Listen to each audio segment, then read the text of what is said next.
నవతరం ప్రేక్షకులకు సుపరిచితమైన పేరు నవీన్ యర్నేని. మైత్రి మూవీ మేకర్స్ పతాకంపై ముగ్గురు మిత్రులు సినిమా నిర్మాణం చేపట్టారు. వారిలో మోహన్ చెరుకూరి తప్పుకోగా ప్రస్తుతం నవీన్ యర్నేని, యలమంచిలి రవిశంకర్ ఇద్దరూ మైత్రి మూవీ మేకర్స్గా సాగుతున్నారు. టాప్ స్టార్స్తో సినిమాలు తీస్తూ తెలుగువారిని విశేషంగా అలరిస్తున్నారు మైత్రి మూవీ మేకర్స్ అధినేతలు. పంపిణీ రంగంలోనూ అడుగుపెట్టి నవీన్, రవిశంకర్ తమదైన బాణీ పలికిస్తున్నారు.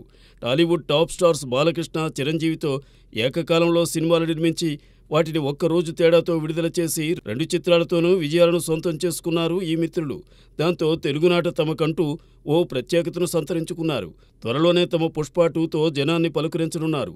ఆ తర్వాత రాబిన్ హుడ్ను విడుదల చేస్తున్నారు. ప్రతి సంవత్సరం ప్రేక్షకులను అలరించడమే పనిగా పెట్టుకున్న మైత్రి మూవీ మేకర్స్ అధినేతల్లో ఒకరైన నవీన్ యర్నేని నవంబర్ 21న పుట్టినరోజు జరుపుకుంటున్నారు.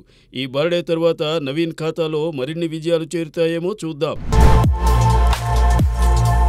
ఆల్ ఇండియాలోని నాట్యతారల్లో హెలెన్ బాణీ అనితర సాధ్యం. నవంబర్ 21న హెలెన్ 86 ఏళ్లు పూర్తి చేసుకుంటున్నారు. బర్మాలో కన్నుతెరిచిన హెలెన్ హిందీ చిత్రాల్లో తనదైన నాట్యంతో అలరించారు. దక్షిణాదిన తెలుగు, తమిళ, కన్నడ, మలయాళ భాషల్లోనూ తన నృత్యంతో మురిపించారు. ఎన్టీఆర్ హీరోగా రూపొందిన సంతోషం, భూకైలాస్ చిత్రాల్లో హెలెన్ డ్యాన్స్ తెలుగువారిని విశేషంగా ఆకట్టుకుంది. తెలుగులో ఏఎన్ఆర్, దొంగల్లో దొర, కృష్ణ, హేమహేమిల్లోనూ హెలెన్ చిందేసి కనువించేశారు. షోలే రచయితల్లో ఒకరైన సలీం ఖాన్ను 1981లో వివాహం చేసుకున్నారు హెలెన్. ఆ సలీం తనయుడే నేటి మేటి star hero Salman Khan. Helen, Salman సవతి తల్లి అయినా ఆమె అంటే అతనికి ఎంతో అభిమానం.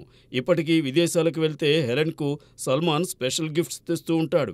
86 ఏళ్లు పూర్తి చేసుకుంటున్న హెలెన్ మరిన్ని వసంతాలు చూడాలని ఆశిద్దాం. ప్రముఖ నిర్మాత ఆర్బి చౌదరి సమర్పణలో మెగా సూపర్ గుడ్ ఫిల్మ్స్ బ్యానర్పై ఎన్వి ప్రసాద్, వాకాడ అంజనీ కుమార్ నిర్మిస్తున్న సినిమా తాలా. ఈ సినిమాతో ప్రముఖ కొరియోగ్రాఫర్, డైరెక్టర్, యాక్టర్ అమ్మ రాజశేఖర్ కొడుకు రాగిన్ రాజ్ హీరోగా నటిస్తున్నాడు. ఈ చిత్రానికి అమ్మ రాజశేఖర్ దర్శకత్వం వహిస్తున్నాడు. త్వరలో ప్రేక్షకుల ముందుకు రాబోతున్న ఈ సినిమా టీజర్ను బుధవారం హైదరాబాద్లో ఆవిష్కరించారు.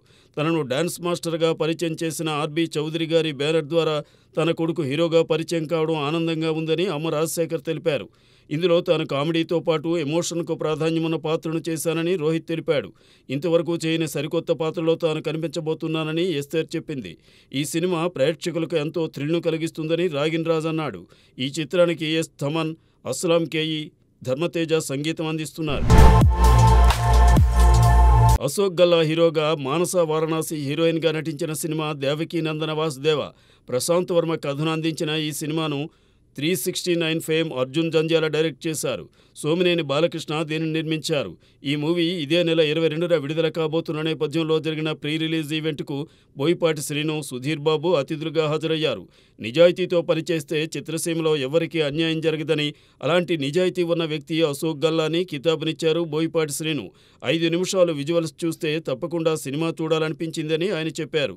రాజమౌళి చిత్రం వర్క్తో బిజీగా ఉండి మహేష్ బాబు ఈ వేడుకకు రాలేకపోయారు.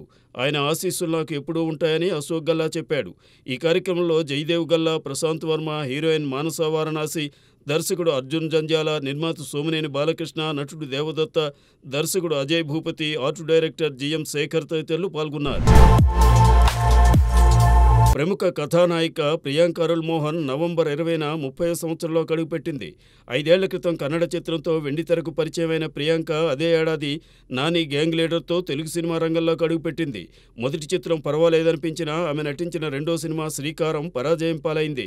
మళ్ళీ ఇంతకాలానికి తెలుగులో నాని సరసనే సరిపోదా శనివారంలో నటించింది. ఈ సినిమా కూడా అబౌవ్ యావరేజ్గా నడిచింది, కానీ గ్రాండ్ సక్సెస్ ఇవ్వలేదు. ఇక ప్రియాంక మోహన్ నటించిన తమిళ చిత్రాలు డాక్టర్, డాన్ సినిమాలు మంచి విజయాన్ని అందించాయి. అవి తెలుగులోనూ డబ్ అయ్యాయి. మన దీపావళికి వచ్చిన బ్రదర్ మాత్రం పరాజయం పాలైంది. ఈ నేపథ్యంలో పవన్ కళ్యాణ్ ఓజీ సినిమాపై ప్రియాంక భారీ ఆశలు పెట్టుకుంది.